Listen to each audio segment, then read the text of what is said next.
Dimimpikan Mujammi'. Mujammi' ini ngaran salah seorang aulia Allah dalam tidur. Artinya Mujammi' ini sudah wafat. Nah, sudah wafat ada orang yang masih hidup bermimpi.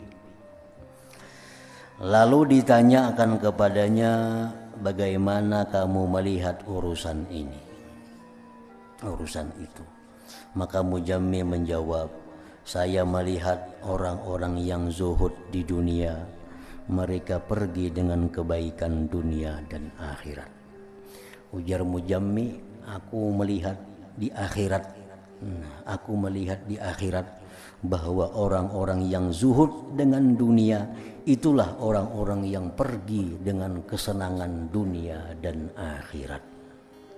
Artinya orang-orang yang zuhud itu memang orang-orang yang bahagia baik di dunia maupun di akhirat. Itulah yang aku lihat sesudah aku mati, ujar Syekh Mujammi' ini. Nah, dan itu bujur apa? Quran sudah menyampaikan, hadis sudah menyampaikan bahwa kalau hendak nyaman di akhirat mesti bersifat dengan zuhud. Zuhud apa artinya? Artinya kada menomor satukan dunia. Orang nang kada gila dunia itu ya zuhud ngarannya. Ada orang gila dunia, biar sembahyang gak kada kan yang penting dapat duit, itu gila dunia ngarannya. Nang halal kan nang haram kan yang penting dapat duit. Nah, ini gila dunia. Kalau zuhud itu orang yang mengambil dunia tapi kada mengganggu akhiratnya. Dia ambil dunia karena itu bagiannya, tapi kada melalaikan dia dengan Allah, kada merusak hubungannya dengan Allah, kada melanggar hukum Allah. Nah, itu zuhud. Sebaliknya cinta dunia, nah ini orang nang tadi gila dunia itu.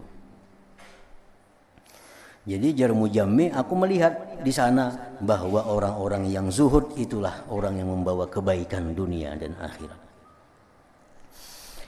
Seorang laki-laki dari penduduk negeri Syam berkata kepada Ala bin Ziyad, saya bermimpi melihatmu dalam surga. Saya bermimpi melihatmu dalam tidur seolah-olah kamu berada dalam surga. Ujar seseorang nih, wahai guru, wahai tuan guru, ulun bermimpi melihat pian ini di surga.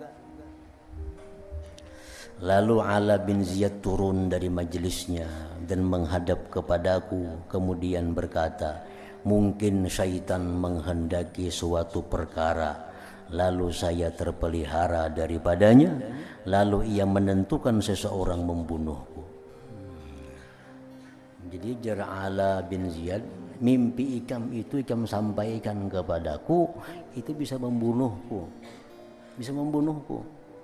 Karena kita kalaunya tertipu dengan ini membahayakan. Orang ada datang lawan kita, nah, tadi aku bermimpi melihat ikam di surga. Kalau kita kada sadar tertipu dengan mimpi orang ini, lalu seolah-olah kita ini merasa bahwa kita ini sudah ahli surga, lalu kita berbuat macam-macam yang dilarang oleh Allah. Nah, karena sudah banyak yang bermimpi, si fulan mimpi melihat aku ada di surga, si fulan mimpi melihat aku ada di surga. Ini bisa syaitan yang memperdaya seseorang. Nah, jadi ujar Sidin, ini syaitan hendak membunuh aku melalui ikam ini orangnya. Nah, tapi aku terpelihara daripada itu, ujar Sidin. Nah, Muhammad bin Wasi berkata, mimpi itu menggembirakan orang mukmin dan tidak menipunya. Saleh bin Bashir berkata, saya bermimpi bertemu dengan Atha As-Sulami dalam tidur. Lalu saya berkata kepadanya, mudah-mudahan Allah merahmatimu. Sungguh kamu telah lama bersedih di dunia.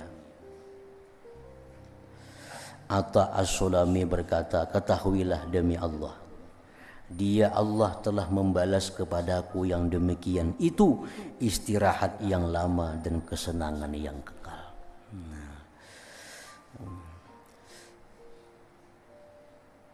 Atha As-Sulami ini seorang daripada waliullah yang hidupnya banyak mengalami penderitaan hidup dalam sejarahnya. Hidup penuh dengan kesengsaraan dunia. beliau wafat ada orang bermimpi. Yang bermimpi ini ngarannya namanya Salih bin Bashir.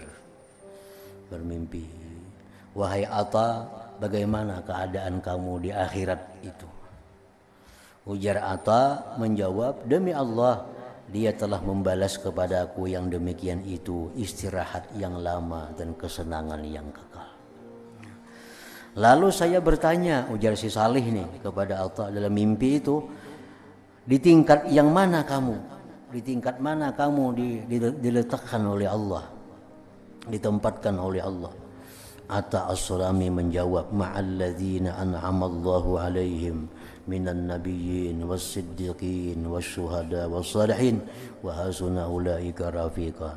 Artinya saya ditempatkan Allah bersama-sama dengan orang-orang yang dianugerahi nikmat oleh Allah, yaitu nabi-nabi, para siddiqin, orang-orang yang mati syahid dan orang-orang yang saleh, dan mereka itulah teman